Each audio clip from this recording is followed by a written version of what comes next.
सैसपेन channel. Today 7 जुलाई और आइए start करते हैं हमारा डेली न्यूज़ एनालिसिस। जो न्यूज़ एनालिसिस है ये आपका यूपीएससी, स्टेट पीसीएस और जितने भी रिलेवेंट कम्पिटिटिव एग्जाम्स होंगे उसके लिए बहुत ज़्यादा हेल्पफुल होगा। तो आइए स्टार्ट करते हैं हमारा daily news analysis 7 July the Hindu. ठीक है, तो इसमें हमारा जो न्यूज़ है जो कि एग्ज़ाम पॉइंट ऑफ व्यू से रेलेवेंट होना चाहिए उसी को हम लोग एनालिसिस करेंगे। तो SpiceJet get DGCA notice for safety lapses. तो डीजीसीए हैं, उन्होंने नोटिस दिया है स्पाइस जेट को। क्यों दिया नोटिस? बेसिकली क्योंकि स्पाइस जेट ने पिछले 2 महीने में करीब 8 ऐसे है ना एयर रिलेटेड जो आपका एयरक्राफ्ट रिलेटेड आपका एक्सीडेंट कर या इंसिडेंट हुआ है स्पाइस जेट में। तो डीजीसीए ने एक नोटिस थमा दिया है आपका स्पाइस जेट को। तो डीजीसीए ने बोला है कि बेसिकली स्पाइस जेट फेल हो गया है आपका सेफ, एफिशिएंट और रिलायबल सर्विस देने में। ठीक है, और बोला है कि बिकॉज ऑफ पुअर मेंटेनेंस, है ना, because of poor maintenance of spice jet, और उसके पास उसने वेंडर्स को पे भी नहीं किया है एक्चुअली। और इस कारण क्या हो रहा है, जो स्पेयर पार्ट्स लगते हैं आपके एविएशंस में यानी कि एयरक्राफ्ट में, ठीक है, वो भी नहीं हो पा रहा है बेसिकली। तो डीजीसीए ने बेसिकली स्पाइस जेट को नोटिस दिया है बिकॉज ऑफ दिस फेलवर। तो हमको बेसिकली हमें जानना है डीजीसीए के बारे में कि डीजीसीए होता है क्या है। तो आइए चलते डीजीसीए को जानते हैं। तो डीजीसीए है आपका directorate general of civil aviation, right. तो ये आपका एक स्टैट्यूटरी बॉडी है ना। कौन सा बॉडी है आपका? स्टैट्यूटरी बॉडी है आपका। तो इसको स्टैट्यूटरी बॉडी ये कब बना बेसिकली? तो ये बना 2020 में। आपका एयरक्राफ्ट अमेंडमेंट बिल लेके आए थे, उसके अंदर इसको डीजीसीए को स्टैट्यूटरी मान्यता दे दी गई है, राइट। डीजीसीए का काम होता है इन्वेस्टिगेशन करना। जितने भी एविएशन एक्सीडेंट्स होते हैं या इंसिडेंट्स होते हैं उसमें डीजीसीए क्या करता है? आपका इन्वेस्टिगेट करता है। और साथ ही साथ क्या करता है, जितने भी एविएशन रिलेटेड रेगुलेशंस होंगे उसको मेंटेन करने का भी काम आपका डीजीसीए करेगा। और लाइसेंस प्रोवाइड करने का भी काम डीजीसीए करता है। जो भारत के अंदर जो पीपीएल होता है, प्राइवेट आपका पायलट लाइसेंस और स्टूडेंट पायलट लाइसेंस और कमर्शियल पायलट लाइसेंस, जो भारत में आपको लाइसेंस देने का काम भी एविएशन सेक्टर में जो लाइसेंस देता है वो डीजीसीए ही देता है। रेगुलेशंस, एविएशन सेक्टर का जो रेगुलेशन का काम भी डीजीसीए ही देखता है। और जितने भी एविएशन एक्सीडेंट या इंसिडेंट्स होते हैं उसका इन्वेस्टिगेशन का काम भी डीजीसीए ही देखता है। ठीक है, तो हमको हमारा डीजीसीए यहाँ पे कंप्लीट हो जाता है basically. Coming to our next important news, जितना भी पॉलिटिकल न्यूज़ होगा और जो भी इररिलेवेंट न्यूज़ होगा बेसिकली उसको हम लोग सब स्किप करने वाले हैं। ठीक है, वो हमारे एग्ज़ाम पॉइंट ऑफ व्यू से इंपॉर्टेंट नहीं होता कोई भी। और यूपीएससी का हमारा जो न्यूज़ एनालिसिस है बेसिकली वो यूपीएससी के सिलेबस को ध्यान में रख के ही बनाया गया है, राइट। तो जो भी यूपीएससी के सिलेबस में रहेगा वही न्यूज़ को एनालिसिस किया जाएगा, है ना। यहाँ पे एडिटोरियल्स है, एडिटोरियल्स के हमारा वीकली एडिटोरियल्स आता है, राइट, वीकली एडिटोरियल्स, राइट। तो उसके अंदर हम लोग वीकली एडिटोरियल्स को एनालिसिस करते हैं। एक वीक के अंदर जो इंपॉर्टेंट एडिटोरियल्स रहेंगे जो कि एग्ज़ाम पॉइंट ऑफ व्यू से रेलेवेंट होगा वैसे ही एडिटोरियल्स को ही हम लोग क्या करेंगे? एनालिसिस करेंगे, राइट। तो हमारा जो आज का जो इम्पोर्टेंट न्यूज़ है ये है आपका the new rules to keep advertisements in check. ठीक है, सीसीपीए ने एक नया रूल्स लाया है, गाइडलाइंस दिया है एडवर्टाइजमेंट्स के बारे में। ठीक है, तो हमको वो देखना है सीसीपीए के बारे में। ठीक है, तो हम लोग एडवर्टाइजमेंट्स को देखते हैं सीसीपीए का, राइट। तो सीसीपीए का आपको फुल फॉर्म है central consumer protection authority, right. तो ये क्या करता है बेसिकली? ये बेसिकली उन सारे मैटर्स को देखता है जिसमें कंज्यूमर के राइट अफेक्ट हो रहे हैं, है ना। कंज्यूमर के अधिकार अगर कहीं अफेक्ट हो रहा है या छीना जा रहा है, ठीक है, तो ऐसे मैटर्स को सीसीए देखता है, सीसीपीए देखता है आपका। ठीक है, कहीं भी ट्रेड प्रैक्टिसेस जो इम्प्रॉपर तरीके से हो रहा है, ठीक है, सीसीपीए देखेगा। और अगर एडवर्टाइजमेंट गलत तरीके से पेश किया जा रहा है जिसके कारण पब्लिक इंटरेस्ट अफेक्ट हो रहा है तो भी सीसीपीए देखेगा। ठीक है, तो यूपीएससी में या फिर कोई स्टेट पब्लिक सर्विस कमीशन में इस तरह के क्वेश्चंस आपके फ्रेम कर सकता है कि सीसीपीए क्या क्या देख सकता है। तो सीसीपीए क्या देखता है बेसिकली? कंज्यूमर के राइट्स को देखता है बेसिकली। अगर कंज्यूमर के राइट अफेक्ट हो रहा है तो सीसीपीए के अंदर आ जाता है। अगर ट्रेड प्रैक्टिसेस गलत तरीके से हो रहा है तो भी सीसीपीए के अंदर आ जाता है। और अगर कोई एडवर्टाइजमेंट गलत तरीके से दर्शाया जा रहा है या शो किया जा रहा है जिससे पब्लिक इंटरेस्ट खतरे में आ रहा है या अफेक्ट हो रहा है तो भी वो CCPA के दायरे में आता है। ठीक है, तो CCPA का पावर क्या है वो भी जान लेते हैं। CCPA का पावर है, अगर कंज्यूमर के राइट वॉलेट हो रहा है या ट्रेड प्रैक्टिसेस आपका गलत तरीके से हो रहा है, इम्प्रॉपर तरीके से हो रहा है, अनफेयर तरीके से हो रहा है बेसिकली, तो CCPA क्या कर सकता है? CCPA इंक्वायरी कर सकता है आपका।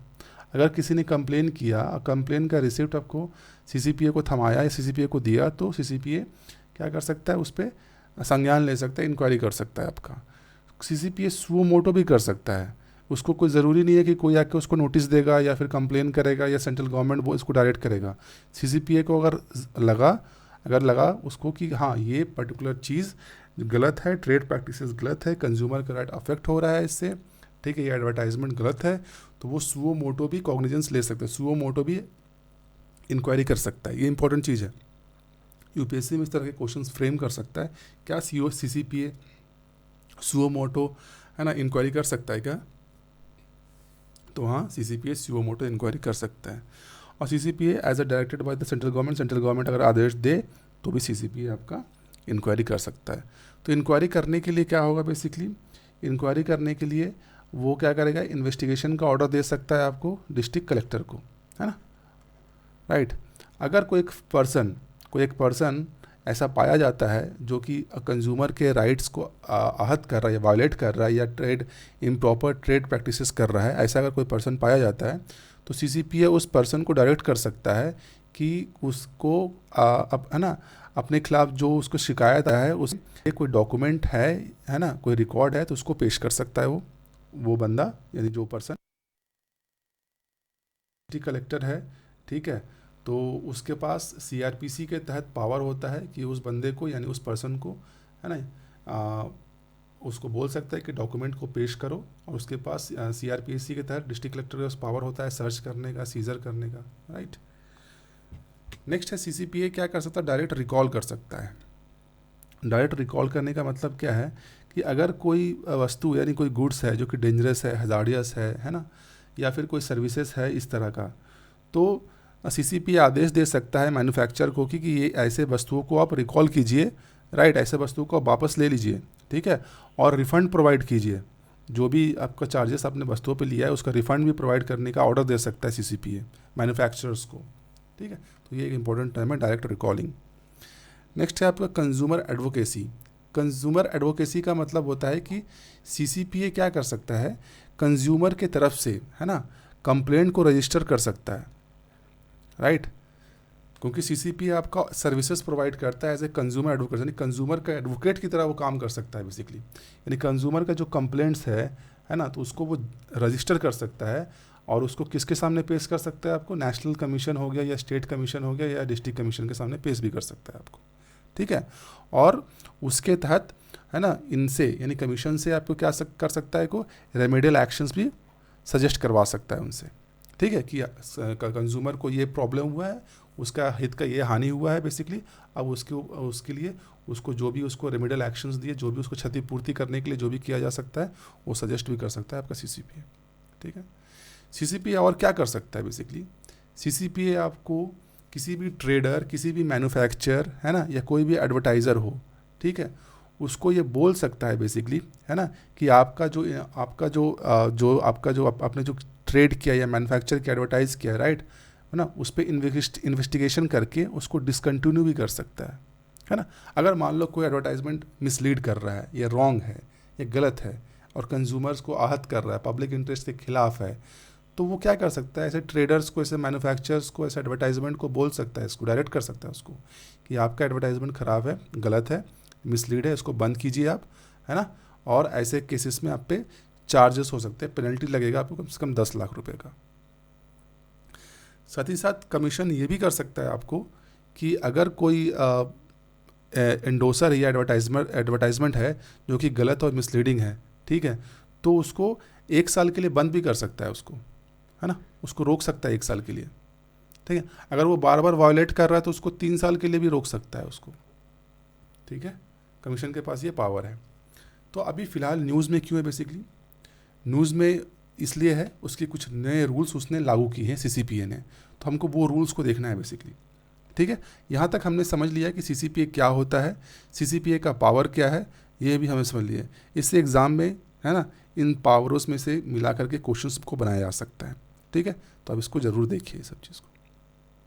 नेक्स्ट हम देखते हैं कि इसका रूल्स क्या है, जो अभी रिसेंटली है ना न्यूज़ में है। ये जो रूल्स जो आपका है ये पूरे न्यूज़ में है।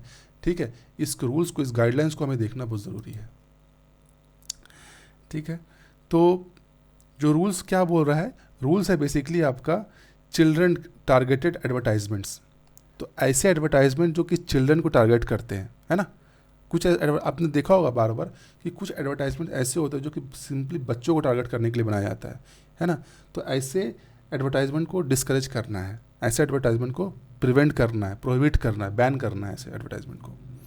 तो किस तरह के एडवर्टाइजमेंट को बैन करना है वो देख लेते हैं।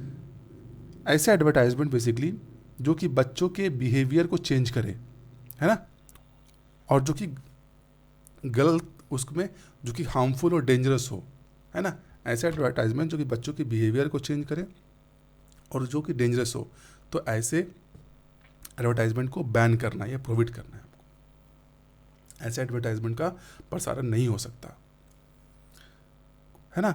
अगर ऐसे, नेक्स्ट क्या है आपका, ऐसे सामान, ऐसे गुड्स जिसमें हेल्थ वार्निंग लिखा हो और उसको बच्चों के साथ बच्चों के द्वारा प्रमोट नहीं किया जा सकता, या फिर कोई पर्सनालिटी के द्वारा प्रमोट नहीं किया जा सकता।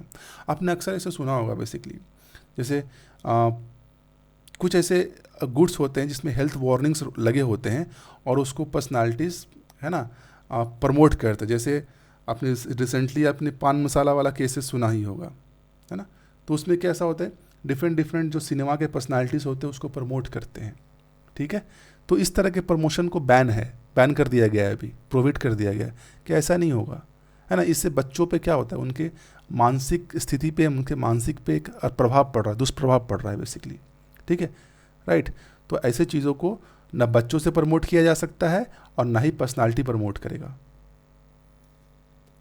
नेक्स्ट है आपका कि अगर एडवर्टाइजमेंट जिसमें जो क्लेम करता है आपका हेल्थ या न्यूट्रिशन बिना किसी साइंटिफिकली प्रूवन का, है ना, कुछ एडवर्टाइजमेंट्स ऐसे ही होते हैं आपके जो हेल्थ पे जो क्लेम ऐसा करेगा कि उसमें आपको बहुत ज़्यादा न्यूट्रिशन है, बहुत हेल्थ के लिए बेनिफिट है ना। तो अब बेसिकली वो क्या करते हैं, आपको एक्चुअली में होते नहीं है, लेकिन वो ऐसा क्लेम करते दिखाते हैं कि बहुत ज़्यादा हेल्थी बेनिफिशियल न्यूट्रिशन है, लेकिन तो वो क्या करते हैं बेसिकली बच्चों के मेंटल हेल्थ या फिजिकल हेल्थ पे प्रभाव पड़ता है। क्योंकि बच्चे क्या करते हैं, बच्चे उससे ज़्यादा बहुत प्रभावित होते हैं, और प्रभावित होने के बाद क्या करते हैं, अपने पेरेंट्स को बोलते हैं कि वही चीज़ को बाई करने के लिए, यानी कि पेरेंट को परसुएट कर रहे हैं बेसिकली। और लास्टली में क्या होते हैं, वो जो लो न्यूट्रिशन वैल्यू के गुड्स लेते हैं अपने अंदर, तो लो न्यूट्रिशन वैल्यू के गुड्स लेने के बाद उनका मेंटल या फिजिकल डेवलपमेंट ठीक से नहीं हो पाता। ठीक है, तो ऐसे एडवर्टाइजमेंट को भी प्रोहिबिट करने की बात कही गई है।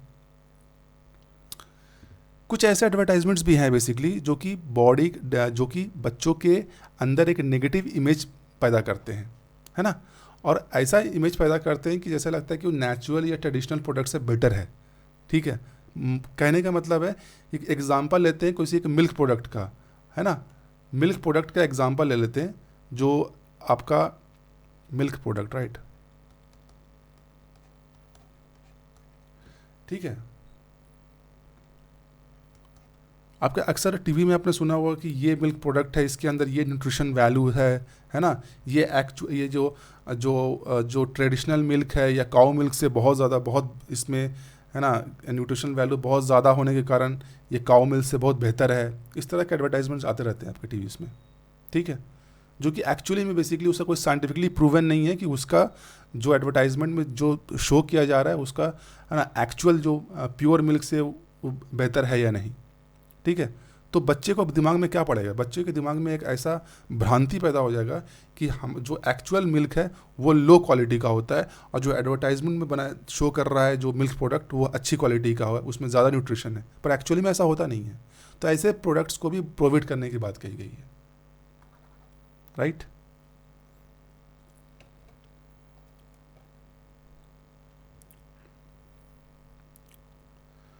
और ऐसे एडवर्टाइजमेंट्स को भी बैन करने की बात कही गई है ना, या नहीं चलाने की बात कही गई है, जिसमें चिप्स हो, कार्बोनेटेड बेवरेज, स्नैक्स हो, है ना, जो एक्चुअली बच्चों वाले चैनल में आती है ना। मतलब कुछ चैनल्स होते हैं जो खास बच्चों के लिए बनाए गए, जैसे कार्टून नेटवर्क, राइट।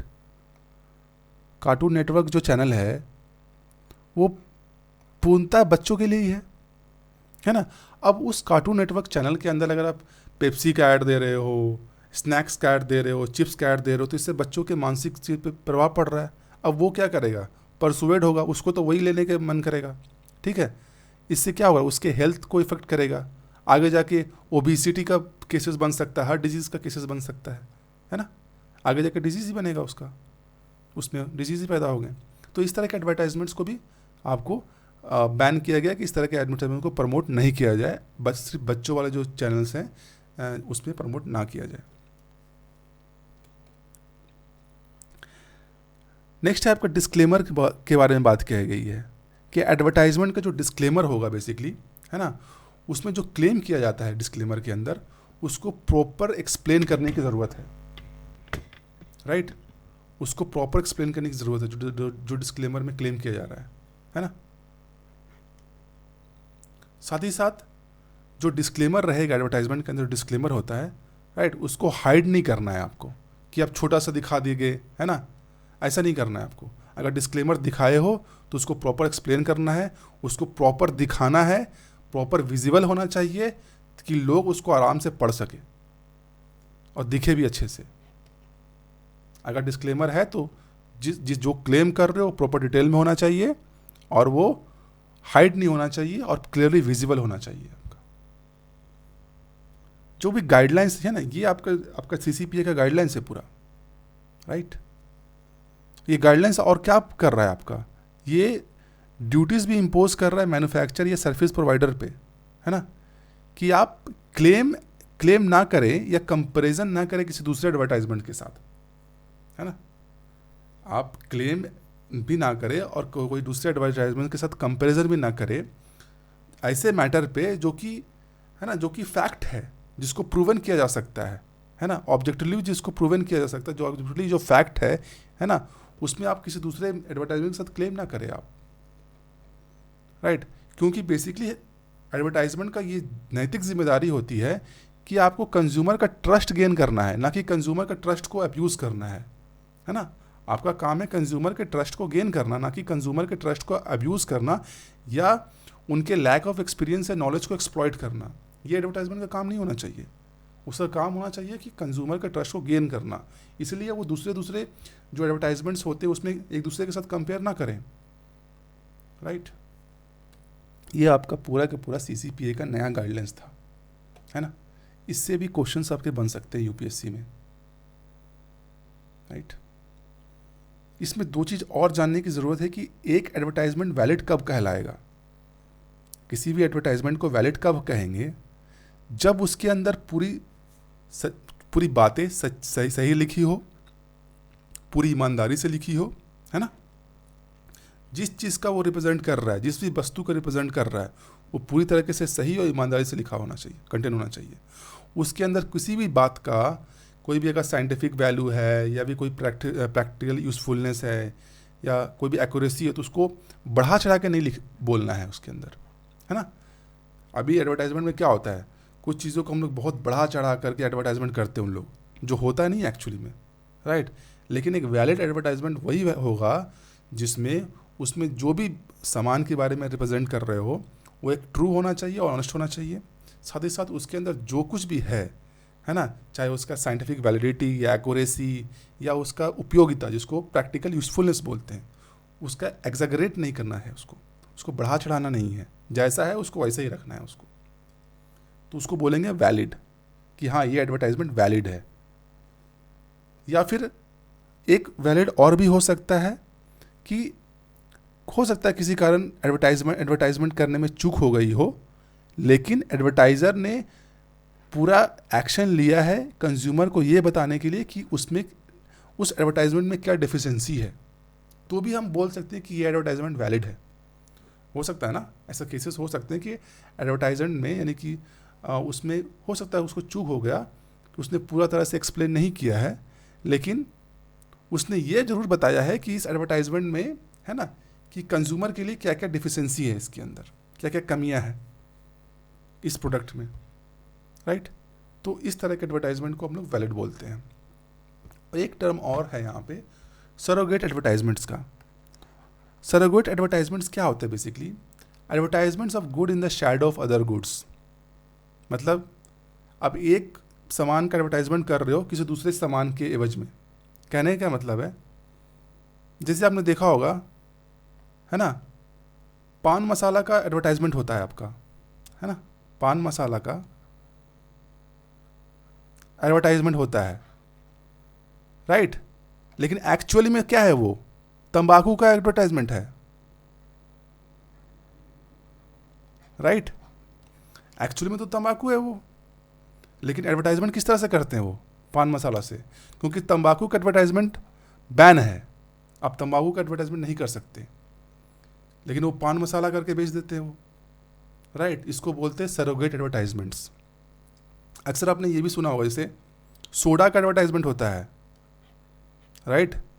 सोडा का एडवर्टाइजमेंट होगा और उसमें बेच देंगे आपका अल्कोहल, है ना। सोडा के एडवर्टाइजमेंट में अल्कोहल को प्रमोशन हो जाता है उनका, क्योंकि अल्कोहल का प्रमोशन आप नहीं कर सकते टीवी एडवर्टाइजमेंट में, तो उन्होंने सोडा के प्रमोशन करके अल्कोहल को सेल कर देते हैं। इसको बोलते हैं सरोगेट एडवर्टाइजमेंट्स, ठीक है। तो यहाँ पे आपका ये पूरा कंप्लीट हो जाता है, आपका ये न्यूज़ पूरा के पूरा। Coming to our next news, जो कि इम्पोर्टेंट है हमारे एग्ज़ाम पॉइंट ऑफ व्यू से।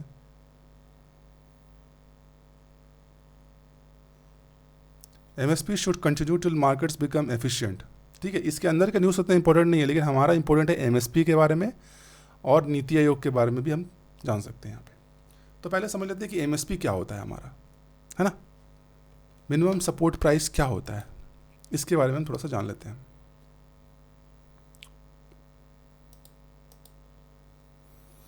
तो मिनिमम सपोर्ट प्राइस, ठीक है, इसमें क्या होता है, गवर्नमेंट आपका क्रॉप्स खरीदती है फार्मर से, है ना। MSP क्या है, एक रेट है, एक दर है, बेसिकली एक रेट जिसपे गवर्नमेंट खरीदेगी आपको फार्मर से, यानी किसान से गवर्नमेंट क्या खरीद रही है, क्रॉप्स, जो भी क्रॉप्स है। MSP के अंदर 23 क्रॉप्स आते हैं, राइट। तो 23 क्रॉप्स में से कोई भी क्रॉप्स अगर गवर्नमेंट खरीदती है तो उसके बदले में एक रेट देती है, एक प्राइस देती है किसानों को, उसको बोलते हैं MSP, मिनिमम सपोर्ट प्राइस। कहने की बात है मिनिमम सपोर्ट प्राइस, यानी कि सपोर्ट दे रही है, किसको दे रही है, बेसिकली फार्मर्स को सपोर्ट देती है वो।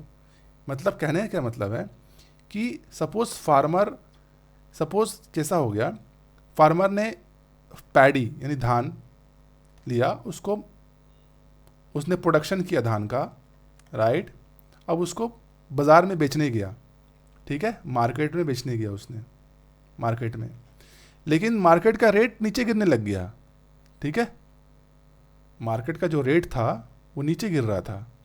तब यहाँ पे गवर्नमेंट इंटरवीन करती है, और गवर्नमेंट यहाँ पे एक ऐसे आपको एक दर निश्चित करती है कि इस रेट से अगर नीचे जाएगा तो गवर्नमेंट खरीद लेगा वहाँ से, ठीक। इसी को बोलते हैं MSP, ठीक है।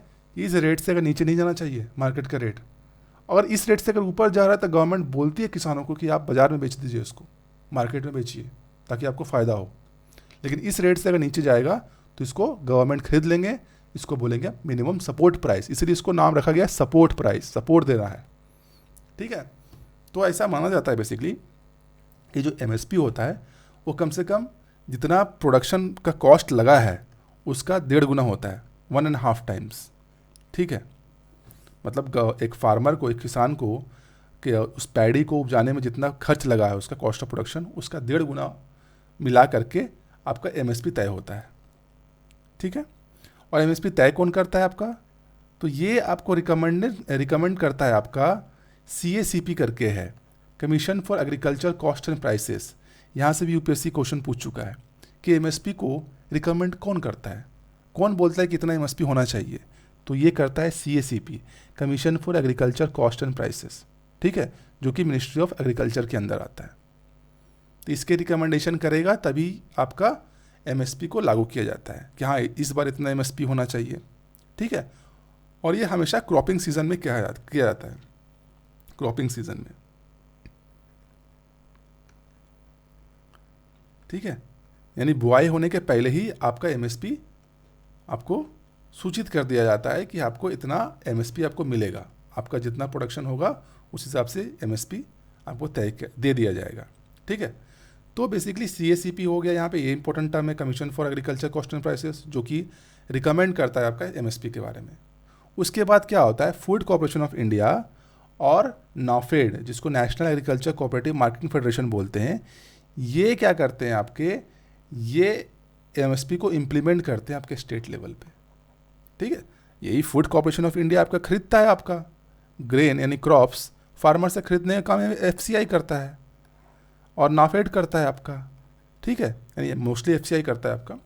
तो एमएसपी को इम्प्लीमेंट करना स्टेट लेवल पे ये नाफेड और FCI का काम होता है। तो यहाँ पे हमने FCI के बारे में जान लिया कि FCI क्या कर रहा है, वो मिनिमम रेट पे आके यहाँ रेट है जहाँ पे आपको है ना फार्मर को सपोर्ट कर रहा है बेसिकली, और फार्मर से क्रॉप्स खरीद रहा है ना। जब मार्केट का रेट एक पर्टिकुलर रेट से नीचे गिरने लग जाता है तब गवर्नमेंट इंटरवीन करता है और क्रॉप्स को वहाँ पे खरीद लेता है फार्मर से। इसी को बोलते हैं एमएसपी।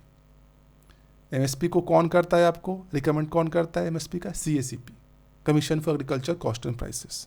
फिर उसको स्टेट लेवल पे FCI यानी फूड कॉर्पोरेशन ऑफ इंडिया और नाफेड है ना उसको इम्प्लीमेंट करता है। तो अभी ऐसे 23 क्रॉप्स हैं जो एमएसपी के अंदर दायरे में आते हैं। यहाँ से भी क्वेश्चन आ चुका है राइट, कि कितने कौन कौन से क्रॉप्स हैं। कभी कोई पूछ देता है इसे MCQs में कि ये एमएसपी के अंदर है या नहीं, पैडी एमएसपी के अंदर है या नहीं, चना एमएसपी के अंदर है या नहीं, इस तरह से। ठीक है, तो हमको जानना पड़ेगा कि 23 ऐसे क्रॉप्स हैं जो कि एमएसपी में है, जिस पे एमएसपी मिलता है फार्मर्स को। तो 7 सेरल्स हैं, जैसे पैडी हो गया, वीट हो गया है ना, मेज हो गया, बाजरा हो गया, ज्वार, रागी और बार्ले। तो 7 सेरल्स हो गए। इसको हम एक बार फिर से उदाहरण देते हैं, पैडी, वीट, मेज, बाजरा, ज्वार, रागी और बार्ले। 5 दालें यानी पल्सेस, चना, अरहर, अरहर को तूर दाल बोलते हैं, उड़द, मूंग और मसूर है ना, इस पे एमएसपी मिलता है। 7 ऑयल सीड्स हैं, जैसे rape seed, mustard, groundnut, soybean, sunflower, sesamum, safflower और नाइगर सीड। 7 ऐसे ऑयल सीड्स होंगे। और 4 कमर्शियल क्रॉप्स हैं, कॉटन, शुगर केन, कोपरा और रॉ जूट। ठीक है, यानी कच्चा जूट जिसको बोलते हैं, कोपरा, शुगर केन और कॉटन, ये 4 कमर्शियल क्रॉप्स हो गए है ना। तो टोटल मिला के करीब 23 हैं, 23 क्रॉप्स है जिस पे एमएसपी मिलता है। तो हमने एमएसपी के बारे में भी जान लिया राइट। नीति आयोग है यहाँ पे, तो नीति आयोग है बेसिकली। ठीक है, तो ये क्या है आपका, ये आपका है apex public policy think tank है ना। नीति आयोग यही काम है उसका, पब्लिक पॉलिसी थिंक टैंक। ये क्या करता है नीति आयोग, इसका मेन काम क्या है, इसका मेन काम है भारत के अंदर यानी देश के अंदर इकोनॉमिक कंडीशंस को है ना कैटलाइज करने का काम करता है ये राइट। नीति आयोग का काम पूरे भारत के अंदर इकोनॉमिक कंडीशंस को सुदृढ़ करने का काम, उसको सही करने का काम नीति आयोग का है।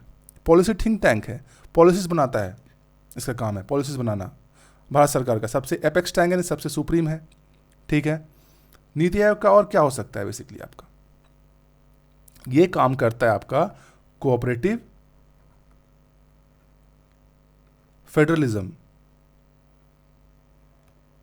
फेडरलिज्म में है ना, किसके बीच में, स्टेट और सेंटर के बीच में, स्टेट और सेंटर के बीच में, और स्टेट और स्टेट के बीच में। ठीक है, फेडरलिज्म का काम भी करता है नीति आयोग। कैसे करेगा बेसिकली, नीति आयोग क्या करता है, बहुत सारे इंडाइसिस निकालता है, जैसे India innovation index, India innovation index है ना। दूसरा हो सकता है सस्टेनेबल गोल इंडेक्स। ठीक है, इस तरह के इंडेक्सेस निकालता है। इसमें क्या होता है कि स्टेट के बीच में कंपटीशन की भावना पैदा होती है ना, स्टेट के बीच में कंपटीशन की भावना पैदा होती है। तो स्टेट क्या करता है अपने अंदर है ना एक, और उसमें इकोनॉमिक एक्टिविटी बढ़ता है, वहाँ पे इंफ्रास्ट्रक्चर भी बढ़ता है। ठीक है, स्टेट के अंदर। साथ ही साथ स्टेट और सेंटर के बीच में क्या होता है बेसिकली है ना, जब वो इस तरह के इंडाइसिस निकालती है, तो इस दोनों के बीच में, सेंटर और स्टेट के बीच में भी एक फेडरलिज्म का एक प्रतिस्पर्धा का भावना भी बढ़ता है यहाँ पे स्टेट और सेंटर के बीच में, और एक हेल्दी डेवलपमेंट होता है स्टेट और सेंटर के बीच रिलेशंस के बीच में। नीति आयोग का काम है, ये भी काम है उसका, कि स्टेट और सेंटर के बीच में एक हेल्दी रिलेशनशिप को डेवलप करना नीति आयोग का काम है आपका। ठीक है, तो नीति आयोग का सीईओ कौन होता है? अभी सीईओ रिसेंटली आपका सीईओ बना है, ठीक है, वो भी जानना जरूरी है। परमेश्वरन अय्यर करके हैं,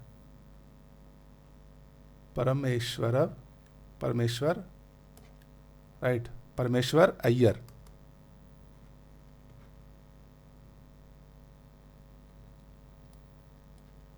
ठीक है, परमेश्वर अय्यर हैं अभी सीईओ। तो नीति आयोग के सीईओ तो परमेश्वर अय्यर हो गए। तो चेयरमैन कौन होता है नीति आयोग का? चेयरमैन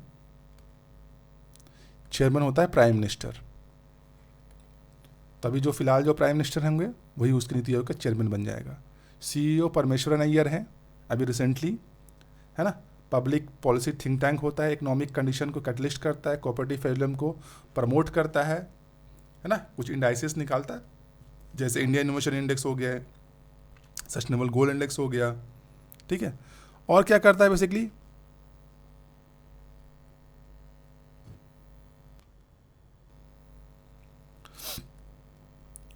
है ना, कुछ जैसे अटल इनोवेशन मिशन निकलता होगा, अटल इनोवेशन मिशन, है ना, एमरट, राइट। तो इस तरह का चीज़ नीति आयोग निकालता है आपका। तो यहाँ पे हमारा नीति आयोग भी कवर हो गया है। बाकी और कोई न्यूज़ इम्पोर्टेंट नहीं है एग्ज़ाम पॉइंट ऑफ व्यू से, ठीक है।